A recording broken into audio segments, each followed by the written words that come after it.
1, 2, 3. Bah écoute, bonjour à tout le monde et je suis content d'être là pour discuter avec vous. Super, ça passe bien. J'ai mon indicateur qui me dit que ça que ta voix passe à l'antenne. Donc très très bien. Donc je te laisse la parole, je te laisse te présenter. Hein, donc tu es mon premier, juste déjà préambule, tu es mon premier invité politique. Voilà, je voulais le dire. Avant toi, j'avais des invités, mais qui étaient plutôt liés au monde de la culture sur la ville d'Épernon ou au monde de la culture sur la ville de Rambouillet. Mais là, voilà, tu es bon, de façon générale, tu es mon premier invité et tu es surtout le premier qui est venu spontanément vers moi parce que voilà, je voulais te remercier de cette ouverture que tu as vis-à-vis des gens qui vont vers toi ou les nouveaux médias ou les nouveaux médias qui apparaissent. Voilà, je veux dire que c'est pas monnaie courante, surtout dans le Sud Yvelines. Voilà, je te laisse la parole. Donc, présente-toi. Bah déjà, merci surtout de pouvoir m'accueillir et ça me fait très plaisir de pouvoir participer à ton média, pour que d'autres médias indépendants puissent voir le jour, parce que c'est important d'avoir des médias indépendants avec tout ce qui se passe. Donc voilà, pour moi, c'est quelque chose de naturel en tout cas. Donc bah, moi, je suis Cédric Briolet, je suis candidat de la NUP sur la 10e circonscription des Yvelines. Je porte le projet de l'unité de la gauche, de l'union de la gauche. Et je suis sur Rambouillet, sur Coignères, Maurepas, et en ce moment même à Maurepas.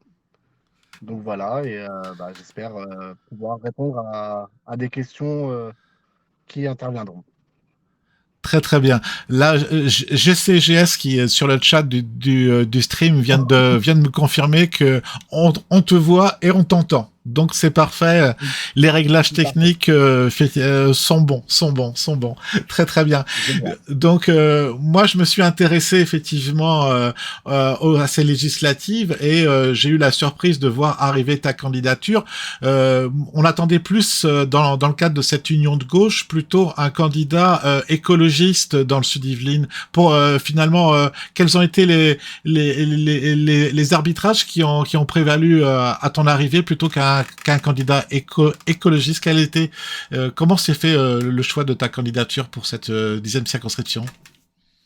Alors déjà, j'ai été chef de file pour la France Insoumise, moi, pour les présidentielles de 2022 pour Jean-Luc Mélenchon, en fait. D'accord. Donc c'est la 10e circonscription. Donc j'étais déjà investi sur cette circonscription-là. Je n'étais pas forcément candidat pour les législatives. Il y a eu les négociations pour l'Union et pour schématiser, en fait, il y a eu, je crois, 70 circonscriptions négociées pour les Verts, par exemple, et c'est les Verts qui ont choisi de leur propre circonscription. Donc c'est eux qui ont fait le choix délibéré de ne pas investir un candidat sur cette circonscription-là. D'accord, ok, je vois. Donc, ils ont privilégié d'autres circonscriptions et tout naturellement, celle-là est revenue à la France insoumise. C'est un petit peu ça. Exact. Ouais, exactement, c'est ça. Et comme on a le projet écologique qui a assez travaillé aussi de l'autre côté. Donc, c'était pas non plus quelque chose de rédhibitoire de parler d'écologie pour nous sur la 10e circonscription avec la France Insoumise et d'avoir ajouté les mesures des Verts avec nous. D'accord, d'accord. Euh, le- je- j'ai fait une petite article qui décrivait un peu le portrait de chacun des candidats tel que moi je les percevais à travers le numérique et je t'avais mis sous une étiquette que font souvent les gens qui est celui du parachuté de Nanterre. Donc j'espère que tu m'en voudras pas de poser cette question en direct comme ça. Eh ben, non, c'est bien, je vais pouvoir rétablir les choses. Ouais, dis-moi, dis-nous tout. Oui, parce que c'est vrai que j'ai lu ça aussi. Ça m'a fait sourire un petit peu, je vais pas mentir, d'être considéré comme un parachuté. J'habite quand même le 78 depuis quelques temps. J'ai commencé ma vie à Nanterre. Je suis de Nanterre, des quartiers populaires, donc je ne peux pas le renier. Et au contraire, j'en suis très fier de pouvoir dire que je viens des quartiers populaires de Nanterre. Mais j'habite les 78 depuis un certain moment pour ma famille, voilà, pour des raisons professionnelles et personnelles. Donc, et je suis très content d'être dans les Yvelines. D'accord. Et puis, il faut savoir quand même que les élections législatives, c'est quand même du national, ça relève du national et non pas d'un ancrage forcément local, puisque en 2017, j'aimerais bien qu'on se rappelle que Aurore Berger, et encore aujourd'hui, n'habite pas sur la circonscription, elle est quand même candidate, on ne la traite pas de parachutée non plus. Donc, C'est c'est vrai, quand même bonne remarque, bonne bien de le remarque. dire, hein.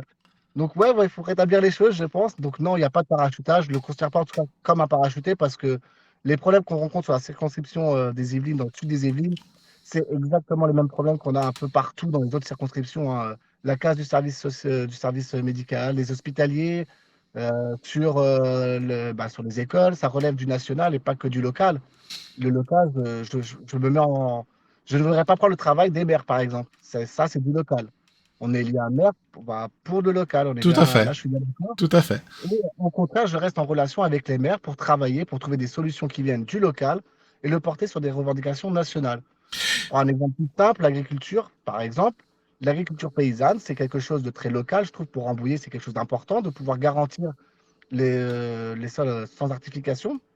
C'est vrai. Mais c'est du national qu'il faut prendre la décision. Tout à fait. Non, je te vois pas bien parti là dans ton discours de militant et pour dérouler ton programme, mais tu as quand même fort à faire. Je veux dire, alors même si tu ne, tu viens, alors je sais pas, tu dis que tu viens des Yvelines, tu n'as pas voulu nous dire de quelle ville en particulier, mais je veux dire, tu as une étiquette qui reste rattachée à celui d'une ville urbaine, qui est d'une ville populaire, qui est celle de Nanterre, dans un Sud-Yvelines hyper rural, voire bourgeois, je dirais c'est quand même un grand écart.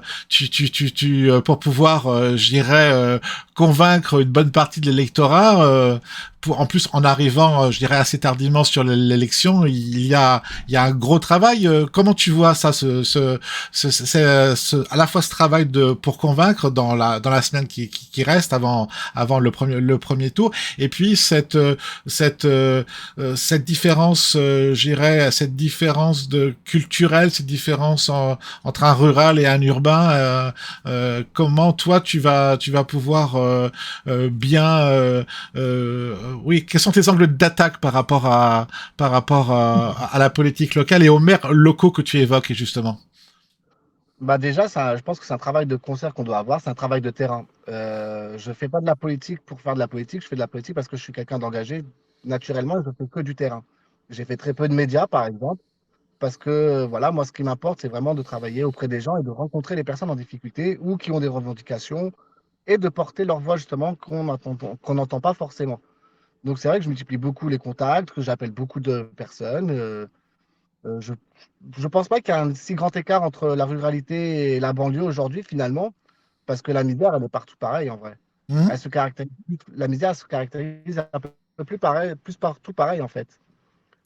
Quand on voit que les agriculteurs souffrent de manque de revenus, c'est la même chose que dans les banlieues, finalement. Le pouvoir d'achat, c'est le même qu'il faut redonner aux gens. Donc, il y a pas de, je peux pas faire la distinction entre la ruralité et la banlieue. Je trouve que c'est diviser encore les choses, alors que moi, je suis pour qu'on rapproche les gens. C'est pas, je suis pas là pour diviser, en fait. D'accord, je Donc, comprends. je trouve que la ruralité, c'est un ensemble de mesures qu'on doit prendre pour tout le monde, en fait. Je ne peux pas catégoriser les choses, en fait. D'accord. Actuellement, tes déplacements, enfin ceux que j'ai pu voir à travers les réseaux sociaux, se sont concentrés sur les emplacements.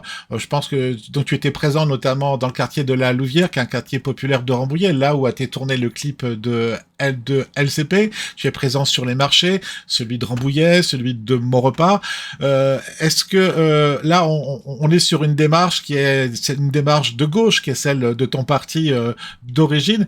Mais est-ce que tu vas je pense, pour l'électorat écologiste, est-ce que tu as quelques actions prévues vers eux dans les prochains jours? Comment tu vas t'adresser spécifiquement à eux?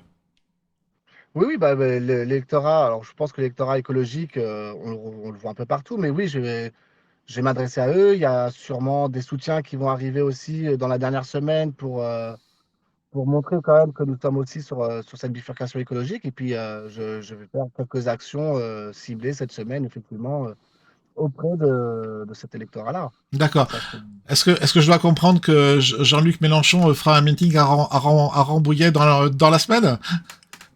ce serait quelque chose que même moi, j'aimerais avoir, honnêtement. Mais je ne crois pas. Il est venu à Trappes il n'y a pas très longtemps déjà. C'était pas très loin. C'est vrai. Il est très sollicité, mais ça se fera si nous gagnons les élections. Pourquoi pas inviter Jean-Luc Mélenchon à venir à Rambouillet. Et je pense qu'il sera même très content de venir. D'accord, ok. Bon, c'est juste une idée, hein, c'est pas une invitation. Je n'ai pas les moyens de faire l'invitation, hein, mais je voudrais pas que ça soit mal pris par certaines personnes. Non, non, il n'y a pas de souci. Ok, très bien. J'en profite pour rappeler mon indépendance politique, hein, donc pour qu'il n'y ait pas de malentendu dans les questions que je pose, c'est des questions d'un simple curieux qui s'intéresse à la campagne politique et qui essaye d'avoir l'information au plus près des candidats, surtout les nouveaux candidats comme toi, qui sont en plus, je pense, beaucoup plus libres à parler, à s'exprimer sur la chose. Ben, je pense que la politique, de toute façon, c'est quelque chose qui devrait être libre et au contraire, quand on fait la politique, c'est être auprès des gens et de pouvoir écouter et de pouvoir converser avec les gens pour entendre ce qu'ils ont envie ils ont besoin de dire, tout simplement. La politique, je trouve voilà, elle a bien changé. Aujourd'hui, c'est une politique professionnelle, on le voit bien. Donc, c'est pas du tout comme ça que j'envisage la politique. Pour moi, c'est vraiment la règle pour la cité, en fait, au sens large, au sens noble, et non pas de la politique professionnelle où on cherche une carrière ou une place ou quelque chose comme ça. Ouais, ouais, je vois effectivement les candidats qui sont en ligne de mire là. Non, c'est pas ça le cas. D'accord, d'accord, très très bien. Euh, je vais, mon stream est tout à fait récent. Hein.